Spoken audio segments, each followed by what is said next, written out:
Okay, so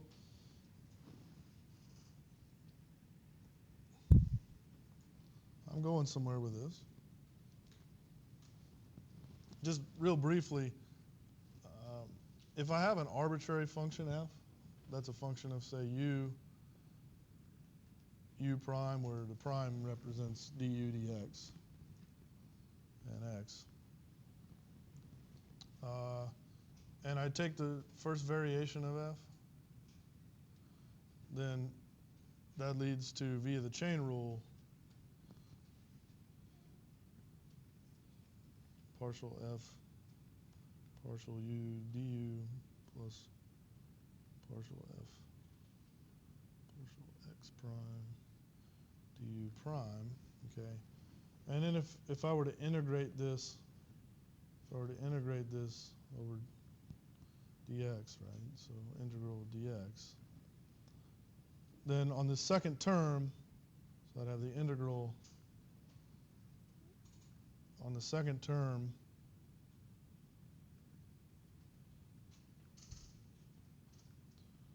I want to use the integration by parts, and that would give me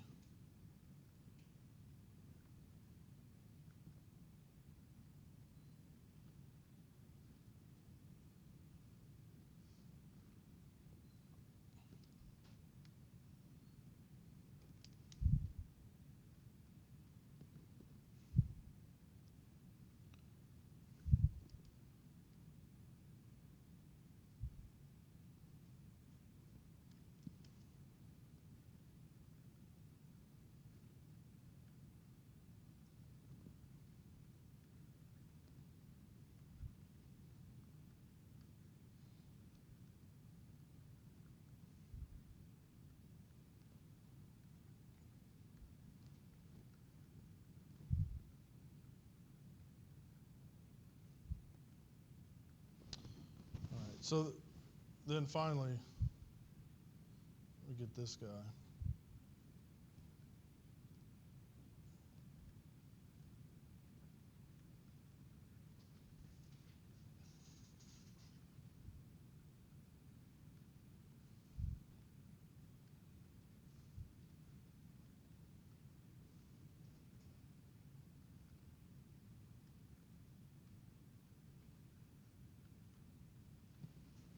Okay.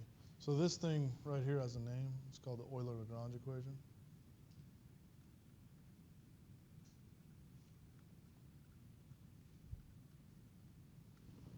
It shows up a lot. So I just wanted to point that out because I'm going to go on to talk about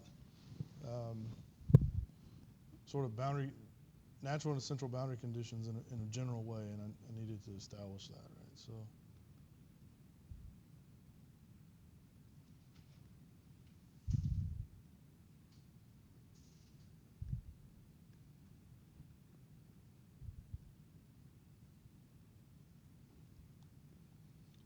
if I have a functional I of u,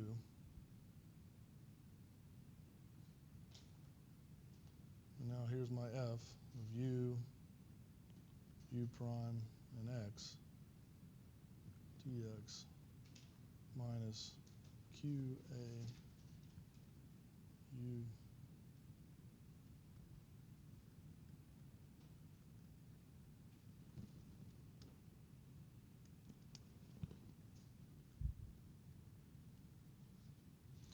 So the bar problem, the one-dimensional bar problem, was just a special case of this, right?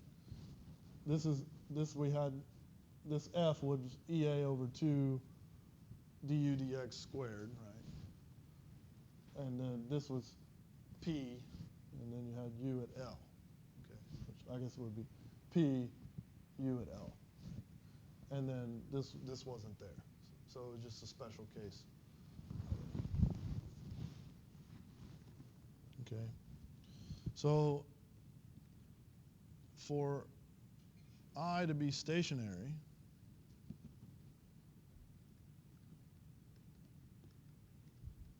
that is at a maximum, a minimum, or a saddle point,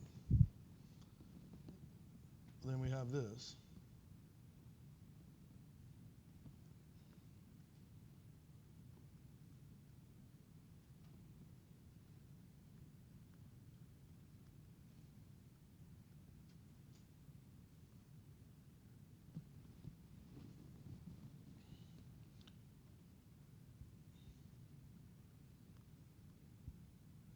Lagrange equation.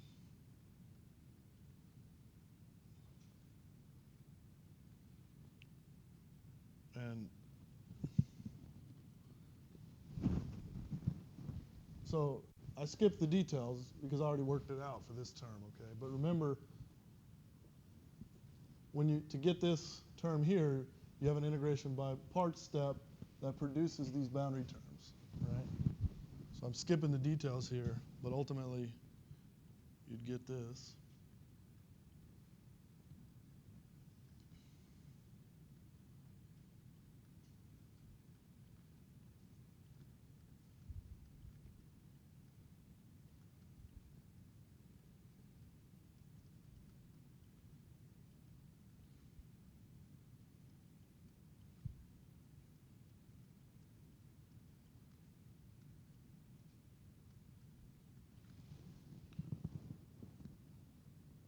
All right, so this guy is satisfied by the differential equation.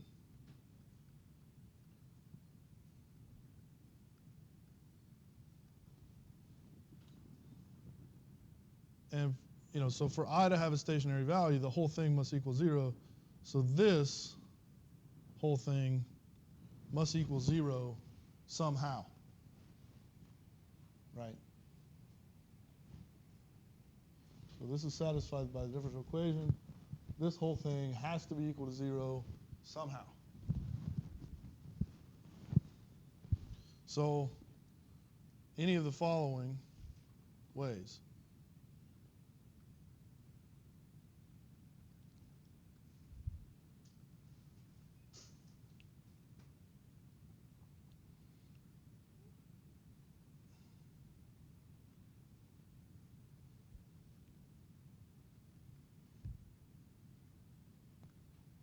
The variations at A and B could be equal to 0. And that implies, or how you get that is that the displacements, the function at A and B is equal to 0, some fixed value, right?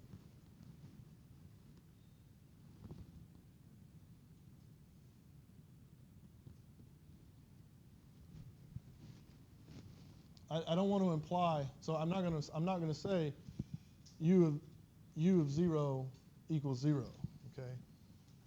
That's not necessarily true. It could be that u at 0 equals 1, right?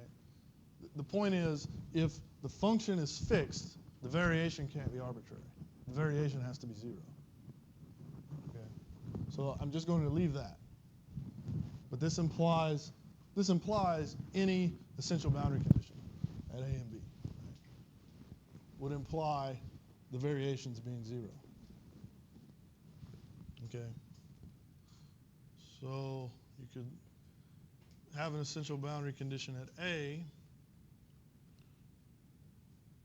and a natural boundary condition at B.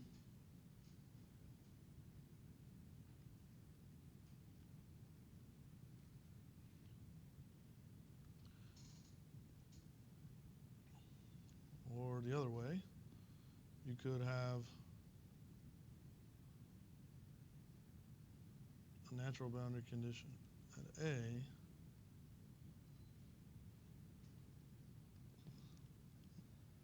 and an essential boundary condition at B,